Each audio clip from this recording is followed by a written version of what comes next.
Buenas, nuestro tema es Pseudomonas. Mi grupo está conformado por María Carolina Genei Caro, Mayron José Amaya Martínez y mi persona, Silvia González Ruiz. Para iniciar hablando de pseudomonas, debemos tener claro que son bacilos gram negativos, móviles y aerobios. Estos tienen una amplia distribución en el suelo, el agua, las plantas y los animales. A menudo pueden estar presentes en pequeñas cantidades en la microflora intestinal normal y en la piel del ser humano. Tenemos a manera de morfología que se caracterizan por tener forma de bastones delgados, rectos, con los extremos redondeados, con presencia de uno o más flagelos polares, lo cual los va a hacer bastante móviles, pero esto a excepción de la Pseudomonas mayei. Como características de cultivo, tenemos que estas se multiplican fácilmente en muchos tipos de medio de cultivo, produciendo en ocasiones un olor dulce, parecido al de las uvas. Algunas cepas van a producir hemólisis. La Pseudomonas aeruginosa forma colonias redondas y lisas con un color verdoso fluorescente. Suelen producir el pigmento azulado no fluorescente, tiocianina, que se difunde hacia el agar. Otras especies de pseudomonas no producen tiocianina y otras van a producir el pigmento fluorescente pioverdina, que le confiere un color verdoso. Las que no pueden hacer esto van a producir el pigmento rojo oscuro, piorrubina, o el pigmento negro, piomelanina. Si bien tenemos dos tipos de pseudomonas, que son las fluorescentes y las no fluorescentes, si bien todas son importantes, pero la que vamos a encontrar en mayor número y cantidad es la Pseudomonas aeruginosa, y es de la cual vamos a tratar más en este tema. Entonces, dentro de las características de crecimiento, tenemos que se multiplican muy bien a una temperatura de 37 a 42 grados centígrados, es oxidasa positiva y no fermenta carbohidratos, aunque muchas cepas oxidan la glucosa. La identificación suele basarse en la morfología de la colonia, la positividad para oxidasa, la presencia de pigmentos característicos y su multiplicación a una temperatura de 42 grados centígrados.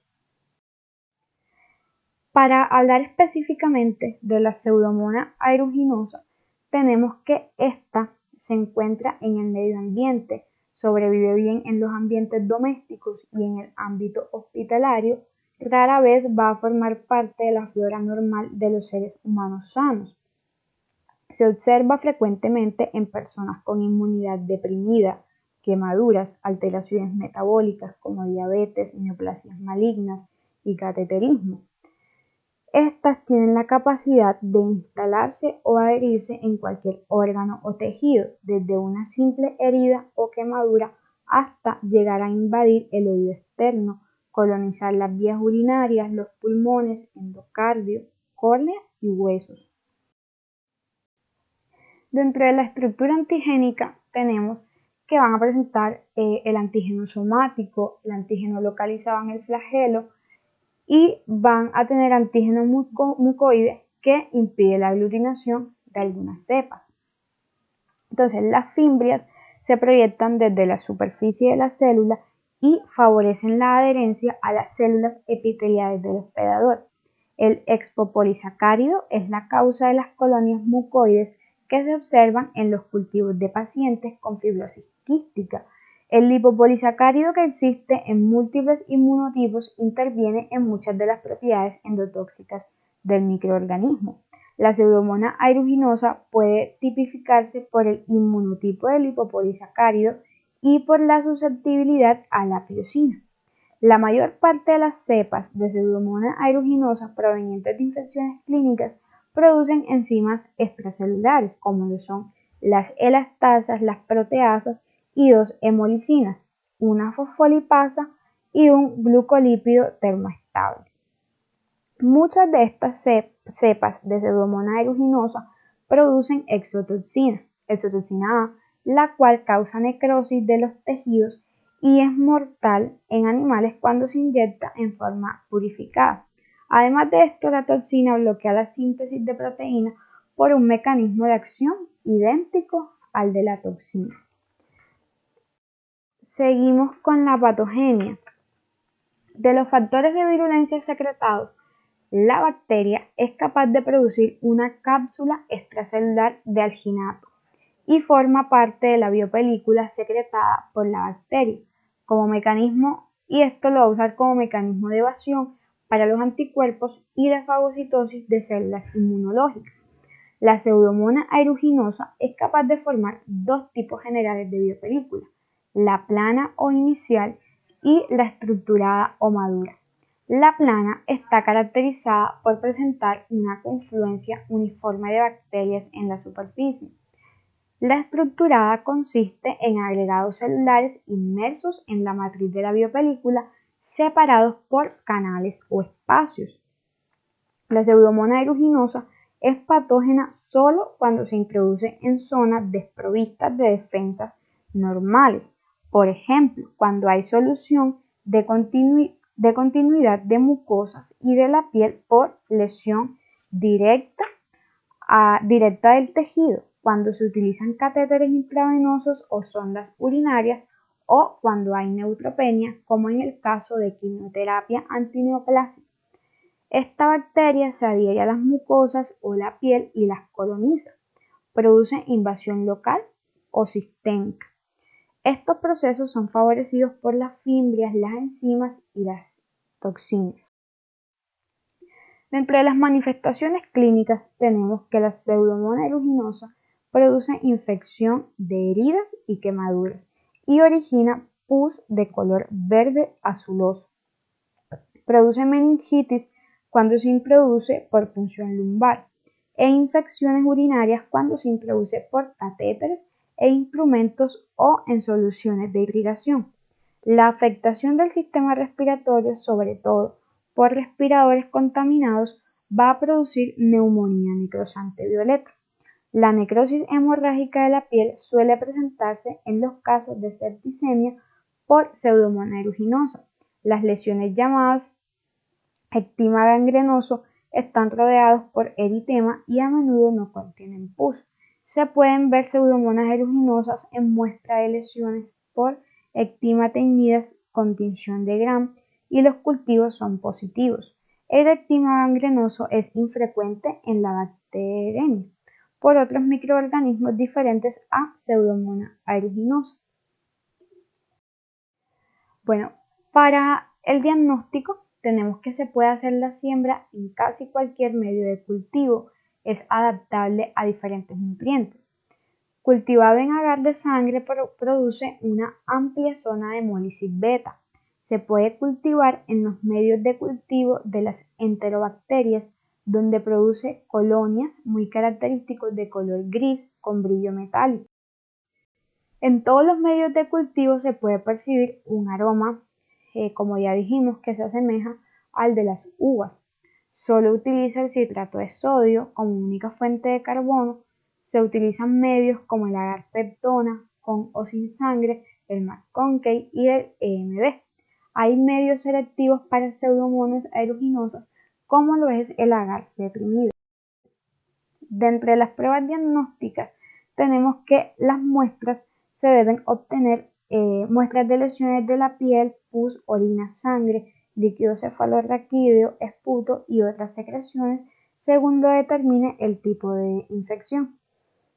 En el frotis suelen observarse bacilos gram negativos. No hay características morfológicas específicas que distingan a las pseudomonas en muestras de bacilos intestinales u otros gram negativos.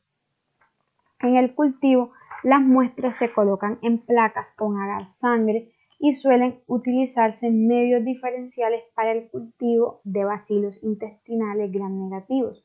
Las pseudomonas se multiplican fácilmente en casi todos estos medios, pero se multiplican con más lentitud que los microorganismos intestinales. La Pseudomonas aeruginosa no va a fermentar lactosa y se distingue fácilmente de las bacterias fermentadoras de lactosa. Bueno, Además de esto, la identificación de la especie de las Pseudomonas aeruginosas es por olor, ya que dijimos que va a producir un olor a uvas, por pigmentación, porque como dijimos también produce piocianina, que es de color azul, la pioverdina, la fluoresceína, que va de amarillo verdoso a amarillo café, por su morfología, que son grandes, lisas, rugosas y a menudo se dispersan. Y vamos a tener peroxidasa, que van a ser oxidasas positivas y por su capacidad de desarrollarse a 40 centígrados. Dentro de la epidemiología, tenemos que estas bacterias se encuentran libres en el suelo, aguas negras, agua almacenada, en el intestino de mamíferos y algunas especies son parásitas de plantas. Se aíslan en equipo médico, en líquidos hospitalarios, catéteres, desinfectantes y gotas oftálmicas. El método de transmisión es de persona a persona. Los pacientes con predisposición son aquellos que tienen el daño tisular directo en mucosas o en la piel. Principalmente en microorganismos patógenos intrahospitalarios y los métodos de control de la infección, pues son similares a los de otros patógenos intrahospitalarios. Generalmente se van a producir más en medios húmedos, por lo cual debe, prestársele mucha atención a los lavados, a los calentadores de agua, las regaderas, las tinas de agua caliente y otras zonas húmedas. Dentro del tratamiento tenemos que nunca debe ser con un solo fármaco, ya que esta bacteria se caracteriza por generar resistencia a los antibióticos con mucha rapidez. Contra esta pseudomonas aeruginosa se debe utilizar penicilinas activas como son la ticarcilina, la meslocilina, la piperacilina y esto combinándolo con aminoglucósidos como lo son la gentamicina, la tobramicina o la amikacina. Otros fármacos que podrían utilizarse son el acetronam, el imipenem, las quinolonas y la cefalosporina. Bueno, en nuestro caso clínico tenemos que se presenta un lactante de sexo masculino de 8 meses de edad, sin antecedentes mórbidos de importancia, con sus inmunizaciones rutinarias al día, que presentó fiebre manejada por su madre y vómitos escasos. Luego de 2 días de evolución se agregó diarrea, presentando en 2 ocasiones deposiciones con aspecto de jalea de Grosella. Por mayor compromiso del estado general, presentó somnolencia y decaimiento. La madre consultó en el servicio de urgencias, donde se constató que presentaba taquicardia, compromisos de conciencia y llene de capilar lento, por lo cual ingresó a la unidad de paciente crítico pediátrico, iniciándose el esquema antimicrobiano con vancomicina y ceftriaxona. Requirió de reanimación con apoyo de drogas vasoactivas y de ventilación mecánica. El estudio de laboratorio de ingreso mostró un hemograma con leucopenia. Debido al compromiso gastrointestinal, se realizó una tomografía axial computarizada de abdomen, donde se observaron asas intestinales con edema, mayor en sigmoides y líquido libre intraabdominal. La punción lumbar mostró un estudio citoquímico del líquido cefalorraquídeo normal y la tomografía axial computarizada cerebral resultó normal. El cultivo y el coprocultivo fueron negados. El urocultivo por sondeo mostró 4.000 de Escherichia coli susceptible y 2 hemocultivos fueron positivos a las 15 horas de incubación, identificándose Pseudomonas aeruginosa susceptible a los antimicrobianos como a la amikacina, ceftazidima, ciprofloxacina, por lo cual Se decidió cambiar de estos a vancomicina, ceftazidimina y amikacina. El paciente evolucionó grave, con shock séptico y edema generalizado. Además de esto, presentó lesiones violáceas, necróticas en extremidades superiores e inferiores con cultivo positivo para Pseudomonas aeruginosa. Durante el shock séptico, el paciente presentó coagulación intravascular diseminada, alteración de las pruebas hepáticas y trombocitopenia grave, requiriendo múltiples transfusiones. Se realizó desbridamiento de las lesiones cutáneas, descartándose compromiso óseo con resonancia.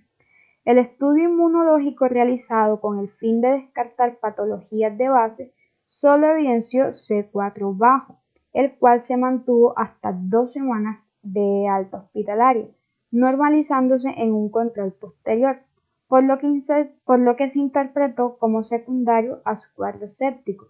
Las imágenes abdominales mostraron presencia de vaso y el resto del estudio inmunológico fue normal. Además, superó la neutropenia inicial en coincidencia con la mejoría clínica. Gracias.